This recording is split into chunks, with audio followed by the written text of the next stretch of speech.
सभी भक्तों को राधे राधे। पुरुषोत्तम मास के शुक्ल पक्ष की एकादशी को पद्मिनी एकादशी कहते हैं। एक समय कार्तिवीर्य ने रावण को बंदी गृह में बंद करके रखा था। तब पुलस्त्य जी ने कार्तिवीर्य से विनय करके उसको छुड़वा दिया।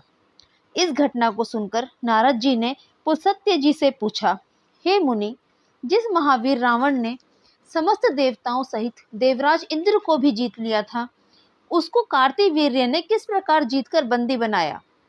यह वृतांत मुझको विस्तार पूर्वक सुनाइए। तब पुलस्त्य जी ने कहा, हे नारद, पहले आप कार्तिवीर्य की उत्पत्ति का वृतांत सुनिए। त्रेता युग में राजा हैय के वंश का कीर्तिवीर्य नाम का राजा महिष्मतीपुरी में राज्य करता था।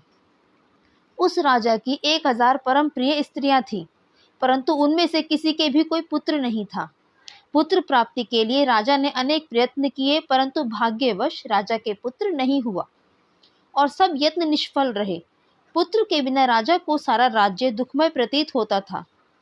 कुछ काल बाद राजा को यह ज्ञात हुआ कि तब से सभी अभिष्ट फल की सिद्धि हो सकती है। यह सोचकर राजा कृतवीर्य तप करने हेतु वन में जाने की तैयारी करने लगा।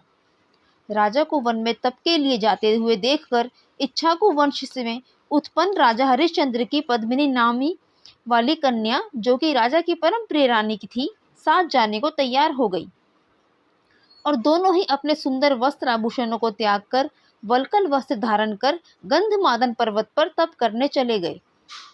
राजा कृतवीर्य और रानी पद्मिनी ने उस पर्वत पर 10,000 वर्ष तक तप किया, परंतु फिर भी उन्हें पुत्र की प्राप्ति नहीं हुई।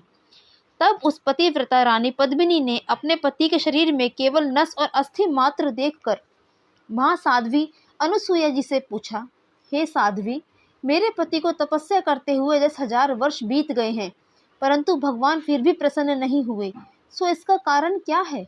आप कृपा करके कोई ऐसा व्रत कहें जिससे भगवान हम पर प्रसन्न हो और हमें चक्रवर्ती पुत्र की प्राप्ति हो सके।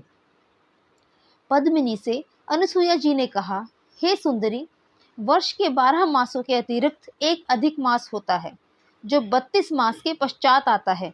इस अधिक मास के शुक्ल पक्ष में द्वादशी युक्त पद्मिनी और कृष्ण पक्ष में परमा नाम की 2 एकादशियां आती हैं। शुक्ल पक्ष की पद्मिनी एकादशी को जागरण सहित तुम उसका व्रत करो। इस व्रत के करने से भगवान तुम पर प्रसन्न होकर शीघ्र ही पुत्र देंगे। इसके पश्चात अनुसुईया जी ने रानी से व्रत की सब विधि कही। उसको सुनकर रानी पद्मिनी पुत्र प्राप्ति की इच्छा से इस व्रत को करने लगी।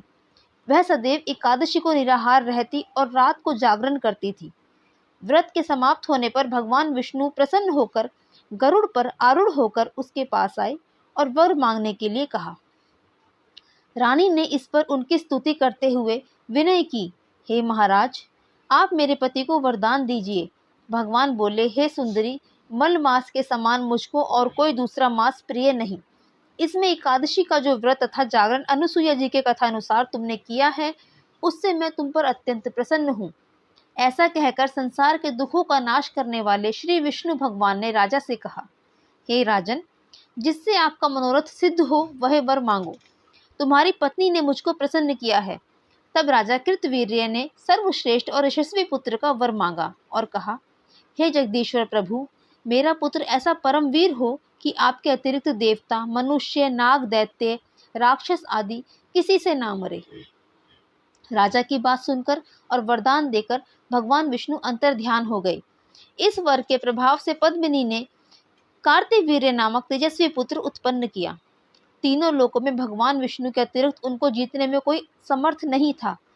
तब यदि दश कंधर रावण कार्तिवीर्य से पराजित हो गया तो इसमें कौन से आश्चर्य की बात है, क्योंकि महाबली कार्तिवीर्य देवताओं के भी देवता भगवान विष्णु के वर से उत्पन्न हुए थे। अतः रावण पर उनकी विजय कोई आश्चर्य का विषय नहीं। नारद जी को इतना बताकर पुलस्त्य मुनि अपने आश्रम को चले गए। श्री कृष्ण जी ने आगे कहा, हे राजन, यह मैंने मलमास के शुक्ल पक्ष की पद्मिनी एकादशी के व्रत का महात्म्य में कहा है। जो कोई इस व्रत की कथा को पढ़ते या सुनते हैं, वे भी संसार में यशस्वी होकर अंत में अनंत काल तक विष्णु लोक में वास करते हैं। इस दिन राधा कृष्ण और शिव पार्वती की विशेष पूजा की जाती है। जहाँ तक व्रत के विधि विधान का प्रश्न है, अन्य एकादशियों के सदृश्य ही है। परंतु दान को विशेष महत्व प्राप्त है। इसी कथा के साथ सभी भक्तों को राधे राधे।